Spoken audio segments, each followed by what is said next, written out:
सहित वही जन्म कोटि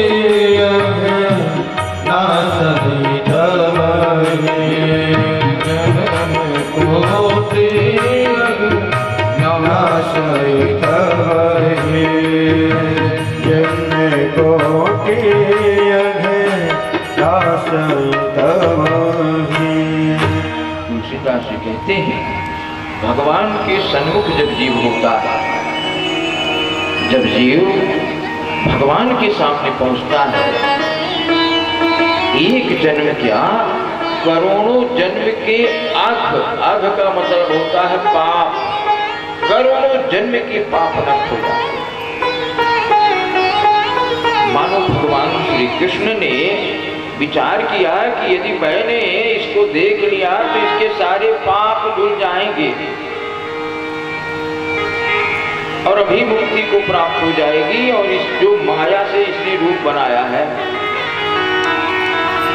वह नष्ट हो जाएगा। कुछ विद्वानों ने कहा नहीं, भगवान कृष्ण ने ये नहीं सोचा। भगवान ने सोचा कि मुझे दूध पिलाने आए और दूध पिलाने का काम तो मां करती है, भले ये किस भाव से आई है वह दीगर बात है, अलग बात है। भाव से आई है कि कुभाव से आई है, किंतु जैसे मां बच्चे को स्तनपान कराती है, दुग्ध पान कराती है, ये भी दूध पिलाने ही तो है। भले कुभाव से आई, मुझे मारने आई। भाव कुभाव अनक आलस भाव कुभाव अनक आलस भाव कुभाव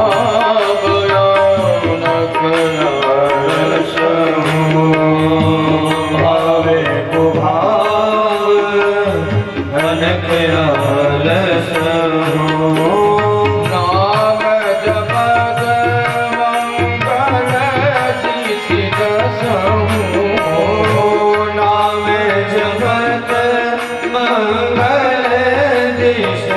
कुभाव अनक आलस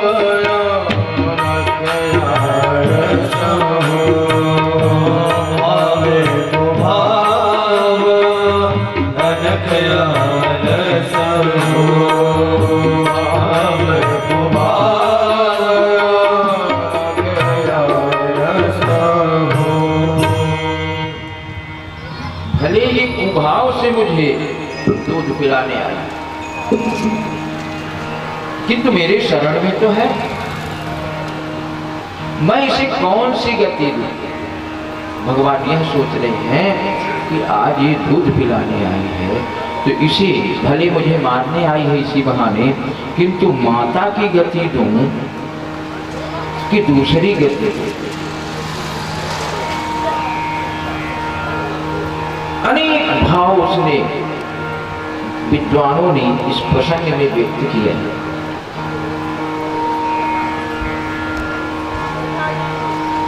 सुखदेव जी कहते हैं राजन परीक्षित, पूतना भगवान कृष्ण को ऐसे अपने गोद में उठा ली जैसे धोखे से कोई रस्सी की जगह सांप पकड़ ले। वो उठाई तो मारने के लिए, बट धोखा बहुत बड़ा।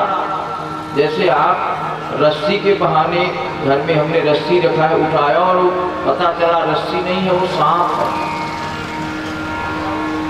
या ऐसी आग जिसके ऊपर राख है, नीचे बहुत आग है और हम राख समझ के हमने हाथ रख दिया और हाथ भस्म हो गया, उसी तरह से है वो छोटा सा बच्चा, किंतु सांप को पकड़ ली दूसरी ही डस गई।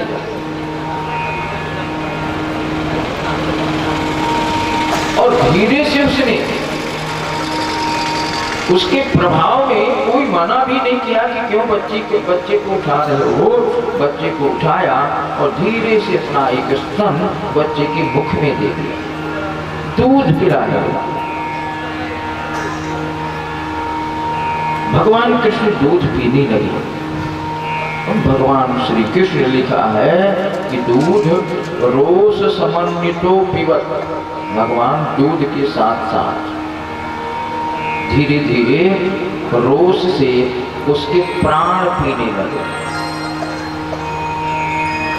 अब जब उसके प्राण पीने लगे, कष्ट होने लगा, तो छुड़ाने लगी। छोड़ छोड़ सा मुंच मंचालमिति प्रभाषणी निष्पीड्यमाना खिल जीव वर्मणि तस्याह प्रवृत्त नेत्रे चरणौ भुजौ मुहः प्रस्मिन् गात्रा क्षिपति निरोधः।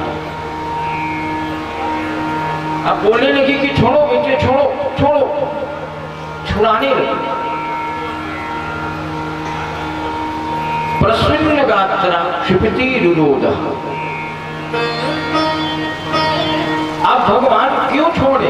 बहुत कोशिश की छुड़ाने के लिए, ताकत लगाई, किंतु भगवान दूध नहीं छोड़ रहे। इतना कष्ट होने लगा, इतना कष्ट होने लगा कि अब जोर जोर से मुंह फाड़ के रोना चालू कर दिया, मुक्त कंठ रोना चालू किया। प्रस्मिन् गात्रा क्षिपति रुरोधः। मानो भगवान श्री कृष्ण कह रहे हैं कि मां, मैं किसी को पकड़ता नहीं, और यदि हमने पकड़ लिया तो फिर मैं छोड़ता नहीं। जल्दी किसी को पकड़ता नहीं, और यदि पकड़ लिया तो फिर छोड़ता नहीं। बहुत देर कोशिश किया, रोने लगी, और जैसे ही भगवान ने उसके स्तन में दूध के साथ प्राण पीने चालू किए, तो रोते रोते वो अपने असली स्वरूप में आ गया। और जब भगवान ने प्राण पिया तो लिखते हैं कि जब असली स्वरूप में आई तो पतमानोपि तद्देह स्त्रीगप्युतंतर ध्रुवान। जब वो गिरी, अपने असली स्वरूप में गिरी,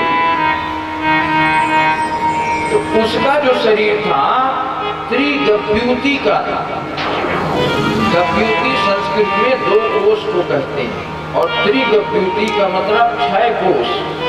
इतना बड़ा विशाल शरीर, भयानक शरीर था। 6 कोष के जंगल के जितने वृक्ष थे उसके गिरने से सब टूट करके भूमि धराशायी। यशोदा को तो मानो प्राण ही यशोदा के किसी ने ले लिए, रोना नहीं आ रहा था, क्या करे। दौड़ती हुई यशोदा ने देखा कि उनका बेटा उसके छाती में खेल रहा है, वह राक्षसी मरी हुई पड़ी है।